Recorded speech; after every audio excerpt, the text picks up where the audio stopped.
Colgate Dental Cream to clean your breath while you clean your teeth and help stop tooth decay. And Luster Cream Shampoo for soft, glamorous, caressable hair bring you Our Miss Brooks, starring Eve Arden.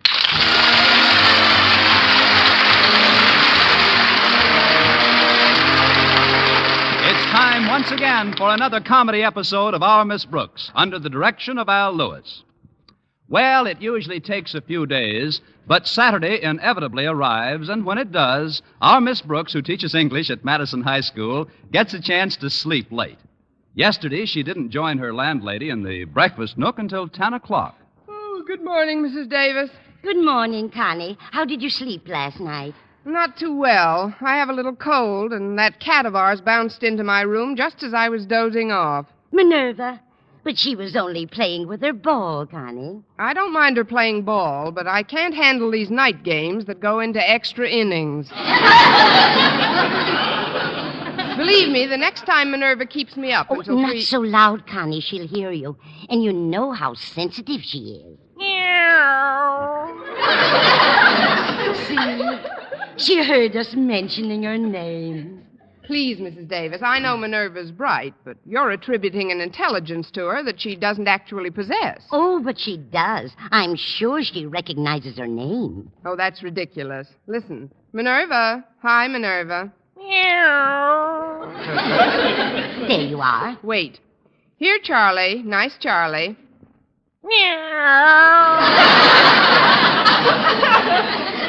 How are things, Bessie?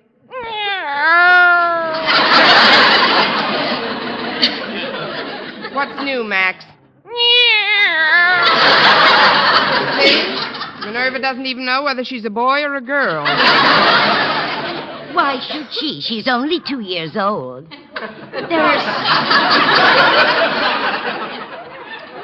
There are certain things I'd just as soon keep from her until she's older. Me too. And let's start with my nylons. Thank goodness I've got this one pair left for my date with Mr. Boynton this afternoon. Oh, do you have a date with Mr. Boynton today? No, but I'm going to suggest it as soon as he can get away from Sherry's department store. Sherry's? Yes, he's pinch hitting for a salesman friend of his who has a dental appointment. But, Connie, are teachers permitted to do anything but teach? Oh, of course, Mrs. Davis. Especially if there's no money in it. Now, I'd better get started if I'm going to go downtown. But, Connie, I have to go to a ladies' aid meeting today, and if we're both out of the house, she'll be all alone. Who'll be all alone? You know. Minerva.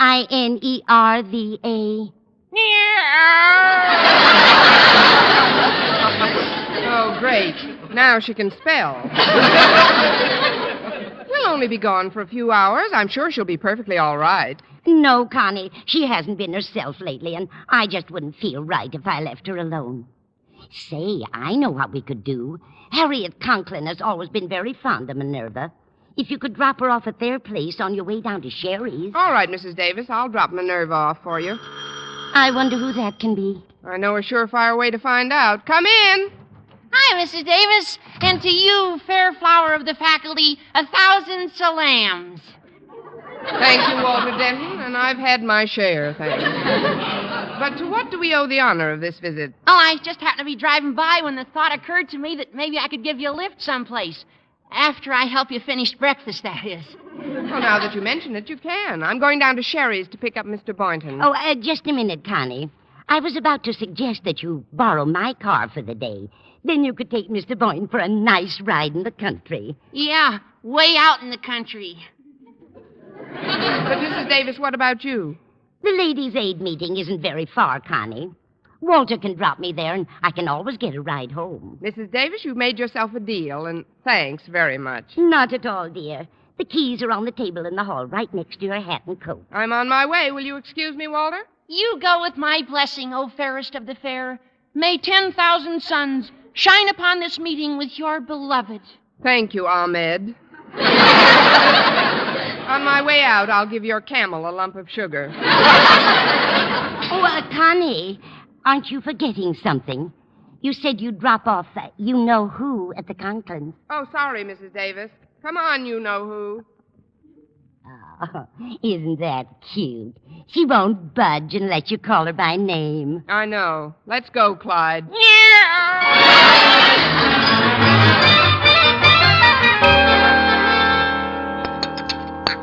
I don't like to hurry you, Walter, but if you'll finish your milk now, I'm rather anxious to get to the meeting. This being the first of the month, it's rather an important one. Say, you're right. Today is April 1st. April Fool's Day. Gosh, I better get busy. I haven't even thought up a way to plague our beloved principal. You better leave Mr. Conklin alone, Walter. Oh, not a chance. Let's see now. He's crazy about television, but so far he's been too tight to spring for a set. Oh, wait. It's coming. It's coming. A real wild goose chase. Oh, finish your milk, dear. As soon as I get my hat and primp up a bit, I'll be ready to go. Oh, take your time, Mrs. Davis. I got a phone call to make anyway. Here we are. First, I'll tie this handkerchief around the mouthpiece. There.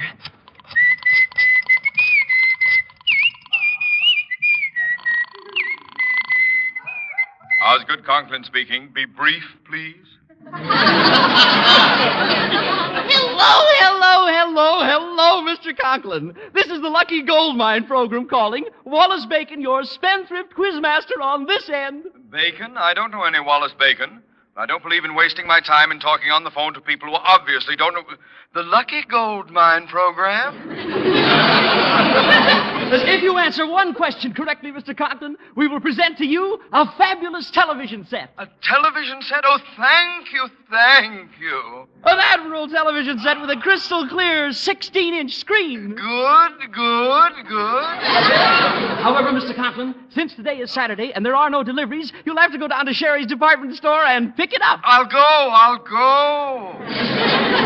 What is the question, sir? Here it is, ready. In the popular song, Call of the Wild Goose, can you give me the words of the first line, whose melody goes...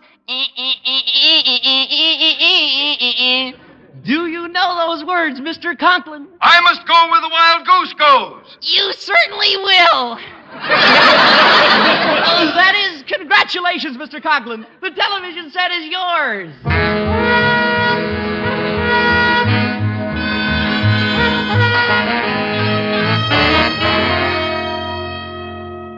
I should never have let your mother take the car to that ladies' aid meeting, Harriet. Now I'm stranded. A beautiful television set waiting for me at Sherry's, and I'm unable to pick it up. What's your hurry, Daddy? You can pick it up later. But there's a program on today that I'm particularly interested in.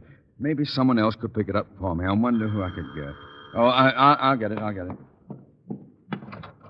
Hello, Mr. Conklin. Well, if it isn't Miss Brooks. Come in, my dear. But leave your coat on. I just dropped by to leave our cat with Harriet for the afternoon. Hi, Miss Brooks. Oh, you brought Minerva. Well, take the beast into the kitchen, Harriet. Miss Brooks and I have something to talk over. Yes, Daddy. Come on, Minerva. I'll give you a nice bowl of milk. Miss Brooks, I will come right to the point. Have you any means of transportation? Yes, sir. Mrs. Davis loaned me her car. Did she now? Yes, sir. As a matter of fact, I just stopped by here on my way to Sherry's department store. You are so right. Miss Brooks, you are now looking at the fortunate winner of a quiz contest. At this very moment, a brand new television set is waiting for me at Sherry's department store. My. And who do you think is going to pick it up for me? Western Union? No. The Wells Fargo people? No, the person I had in mind is the one member of my faculty whom I most admire, respect, and cherish. Oh, you're going yourself? No, my car isn't home.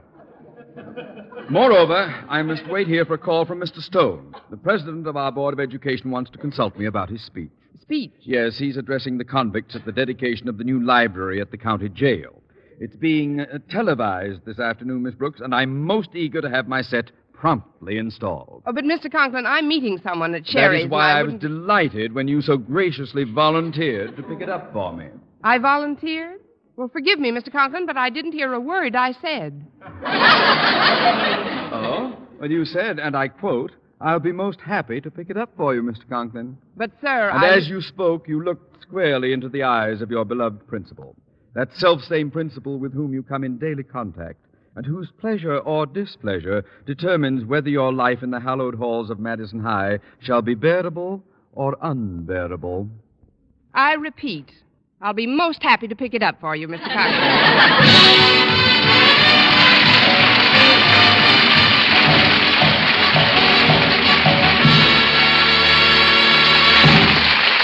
Our Miss Brooks, starring Eve Arden, will continue in just a moment. But first, here is Vern Smith. No other dentifrice offers proof of such results. Proof that Colgate Dental Cream helps stop tooth decay before it starts. 2 years' research at leading universities using Colgate Dental Cream, hundreds of case histories, makes this the most conclusive proof in all dentifrice history on tooth decay. Conclusive proof that when teeth are brushed with Colgates right after eating, Colgate Dental Cream helps stop tooth decay before it starts. Yes, the toothpaste you use to clean your breath while you clean your teeth now offers a safe, proved way to reduce tooth decay. Modern science shows decay is caused by mouth acids, which are at their worst right after eating. Brushing teeth with Colgates, as directed, helps remove acids before they harm enamel. Colgate Dental Cream has been proved to contain all the necessary ingredients, including an exclusive patented ingredient for effective daily dental care. Get Colgate Dental Cream today. Big economy size, only 59 cents. Always use Colgate Dental Cream to clean your breath while you clean your teeth and help stop tooth decay before it starts. Remember, no other dentifrice offers proof of such results.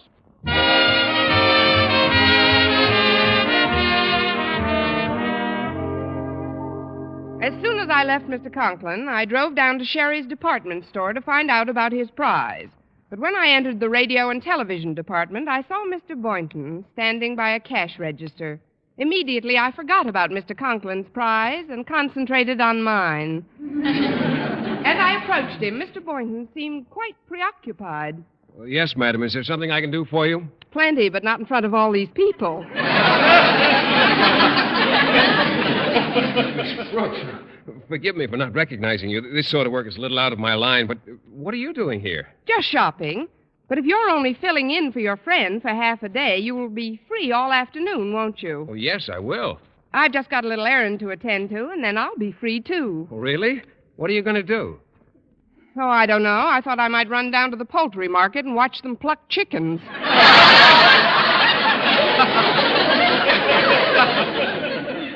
Actually, Mr. Boynton, I've borrowed Mrs. Davis's car for the day, and I thought maybe we could take a ride out in the country together.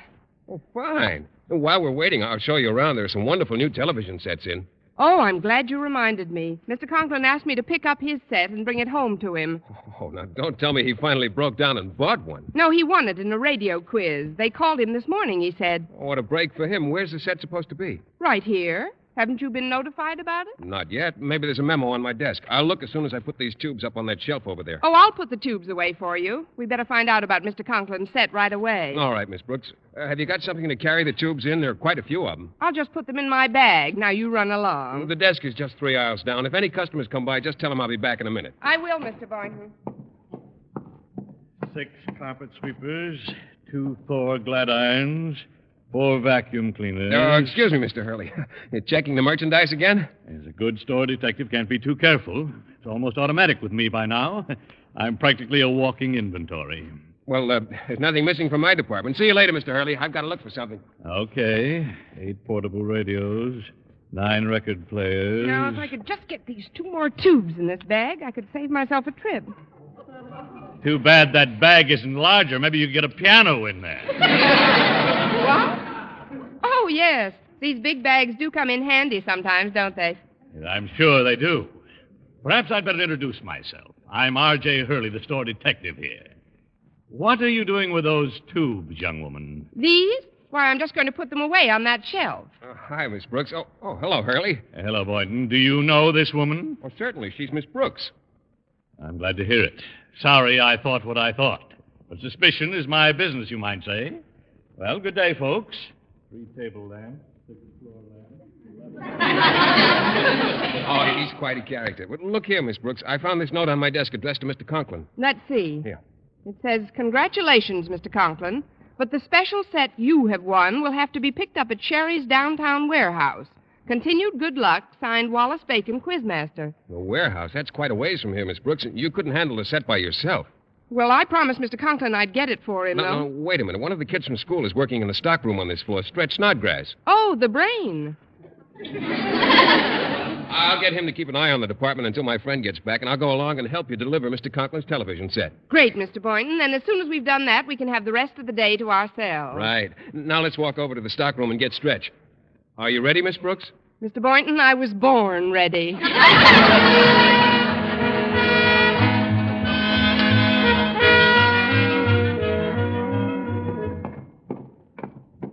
That's funny. The warehouse seems deserted. And the door is locked. Well, let's see. Say, what's this? There's a note sticking out. A note? Now, it says, "Dear Osgood Conklin, please forgive this oversight, but the warehouse is closed on Saturdays. If you'll return to Sherry's, you'll find your television set there. Signed, Wallace Bacon." Oh, for heaven's sake. We'll never get out to the country. Well, what do we do now? Drive back to the store? No, let's be different. Let's walk and carry the car on our shoulders.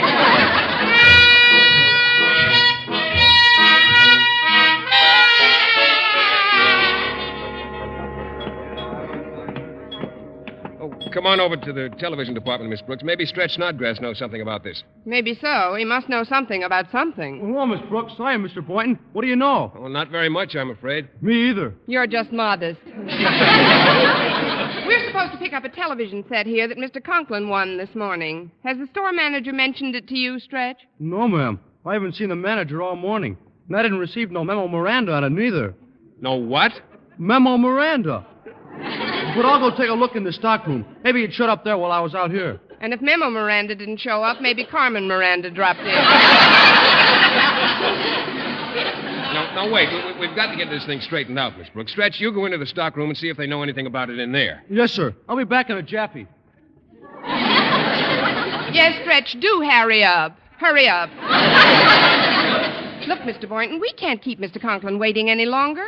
Why don't we just take one of these floor models to him? Between us, we could handle it easily. There's a freight elevator right over there. But, Miss Brooks, we have no authorization. Oh, it's bound to come through sooner or later. If Mr. Conklin doesn't get that set today, there'll be no living with him for the rest of the semester. Maybe you're right. I know I'm right. Now, let's see. Which one should we take? Well, they only have 5 models on display. Here's a nice one over here. Right. Let's roll it into the elevator.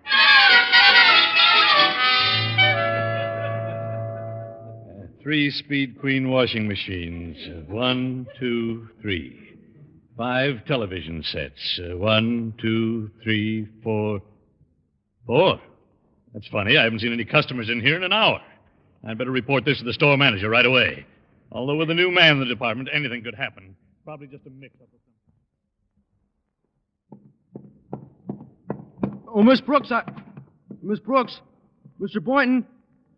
That's funny. They must have left. Gosh, Mr. Conklin will be burning up if he don't get that set he won.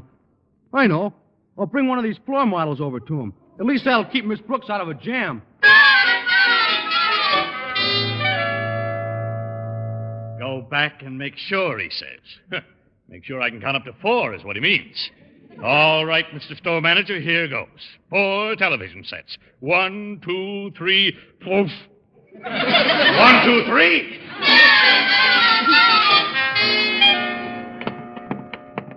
Come along, Denton. We've got to get that set in a hurry.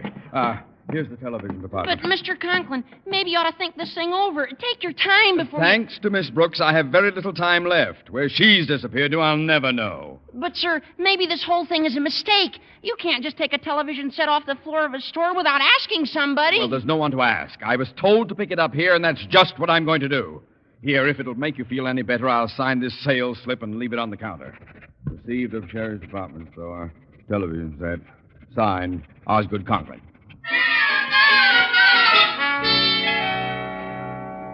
How could somebody steal a television set, he says? Well, they didn't steal one, they stole 2. Okay, so count the remaining 3 again, he says. Okay, so I'll count. 1, 2... Oh, come on! Wait a minute. What's this? Received at Sherry's department store. television set signed Osgood Conklin. Now, that's something new. A crook who leaves a receipt.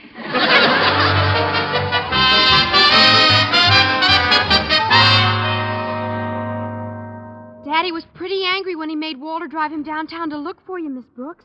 But now that you and Mr. Boynton have brought this television set, I'm sure everything will be all right. How long have they been gone, Harriet? About a half hour. They should be back any minute. Oh, maybe that's Mr. Conklin now. I'll get it. I've got some fast apologizing to do. Let's all go.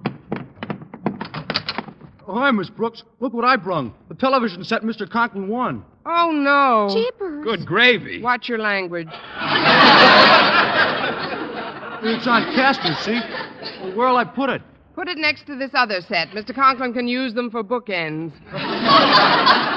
Miss Brooks and Mr. Boynton brought the set that Daddy won. Well, you had no right to take that one from the store. Well, that'll be reported as stolen. Holy cow. I'm a fugitive. Well, I'm as guilty as you are. Meet Connie Brooks, girl Dillinger. Well, this is serious, Miss Brooks. What are we going to do with these two sets? Let's turn them on. Maybe Hopalong Cassidy will ride one of them back to Sherry's. Hold it steady, Denton. Steady. Yes, sir. There we are. Here we go. There we are. Oh, hello, everybody. Well, I had to get it myself, but here's the television set I won. Oh, no. Jeepers. Good gravy. Watch your language. Mr. Conklin, I'd like to tell you that I'll talk to you later, Miss Brooks. Right now, I want to find a likely spot to string the aerial. Come out to the porch with me, Denton. But, Mr. Conklin, don't you think you better Oh, think... stop jabbering. On second thought, you'd better stay in here. You come with me, Boynton. Yes, sir. You too, Harriet. And we may need your long arms, Stretch. You can have them, Mr. Conklin.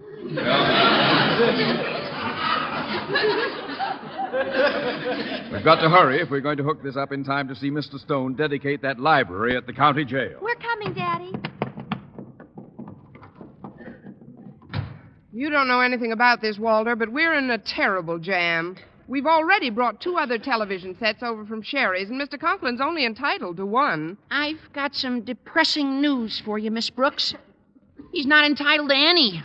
What? That quiz program that called him up was just an April Fool joke. April Fool? But who would play such a monstrous joke? Shake hands with the head monster.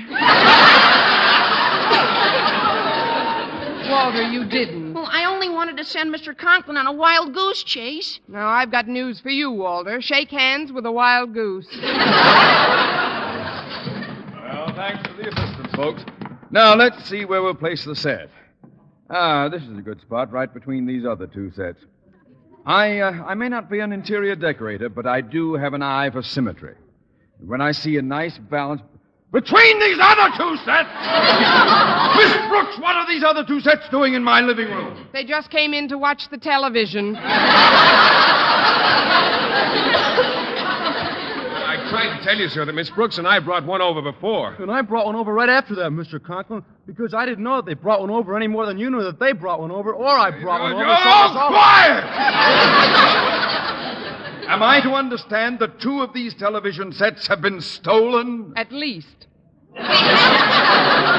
Then what's the store going to do when they find out that I have taken a 3rd one? Does that answer your question? Look, there's a police car stopping in front of the house. I just remembered. I gotta go home and mow the lawn. Stand where you are, Denton! You're in this as deep as we are. Deeper. Don't move, anybody. Mr. Hurley. Well, if it isn't Miss Brooks, the little lady with the big bag. Now, Brooks, what's your story? My story? You heard me. Start singing. I must go where the wild goose goes. What the wild goose knows. Just a moment. May I ask the meaning of this outrageous and illegal invasion of my privacy? Oh, you must be the brains of the mob. This mob has no brain. I mean, this is no mob. If you don't count television sets, there are very few of us here. These sets are all the evidence I need. And as this is your house, Mr. Conklin, you're the only one who'll have to come with me to the county jail. Jail? But you can't do that. Miss Brooks, do something. Say something. So long. But I don't want to go down there alone. Mr. Boynton, Miss Brooks, you can't let me go alone. You've got to come with me to the county jail. Oh, that won't be necessary, Mr. Conklin. Not necessary? No, we can watch you on television in 15 minutes.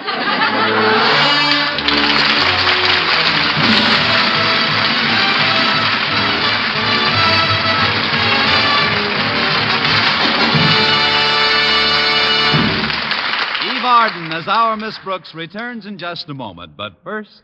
Dream girl, beautiful luster cream girl. Tonight?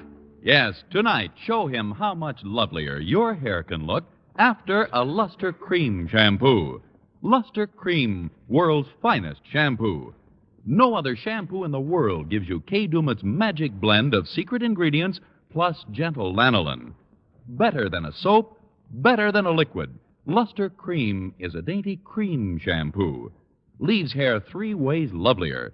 Fragrantly clean, free of loose dandruff, glistening with sheen. Soft, manageable. Even in hardest water, Luster Cream lathers instantly. No special rinse needed after a Luster Cream shampoo. So gentle, Luster Cream is wonderful even for children's hair. Tonight? Yes, tonight, try Luster Cream shampoo. Dream girl, beautiful luster cream girl. You owe your crowning glory to a luster cream shampoo. And now, once again, here is our Miss Brooks. Well, Harriet Conklin corroborated her father's story that he'd been told he won a radio in a quiz contest. Mr. Hurley then took the 3 sets back to Sherry's and left a relieved but aggravated Mr. Conklin sitting in his living room. But if it wasn't Wallace Bacon on the phone, I was the victim of an outrageous hoax. It was only a little April Fool joke, Mr. Conklin. Oh, it was. But who played it on me, Miss Brooks? That I really can't say. You really can't, Miss Brooks? Of course not, Walter. We April Fools have to stick together. Next week, tune into another Our Miss Brooks show brought to you by Luster Cream Shampoo for soft, glamorous, caressable hair and Colgate Dental Cream to clean your breath while you clean your teeth and help stop tooth decay. Our Miss Brooks, starring Eve Arden, is produced by Larry Burns, written by Al Lewis, with Joe Quillen and Lester White, and the music of Wilbur Hatch under the direction of Maurice Carlton. Mr. Boynton is played by Jeff Chandler, Mr. Conklin by Gale Gordon. Others in tonight's cast were Jane Morgan, Dick Crenna, Gloria McMillan, Leonard Smith, and Willard Waterman.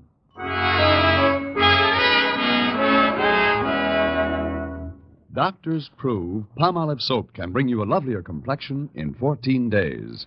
Yes, 36 leading skin specialists proved in tests on 1,285 different women that Palmolive soap facials, using nothing but Palmolive, brought new complexion beauty to 2 women out of 3. Just wash your face 3 times daily with Palmolive soap, each time for 60 seconds, massaging Palmolive's beauty lather onto your skin. Then rinse. So start your Palmolive facials today. Remember, doctors prove Palmolive soap can bring you a lovelier complexion in 14 days.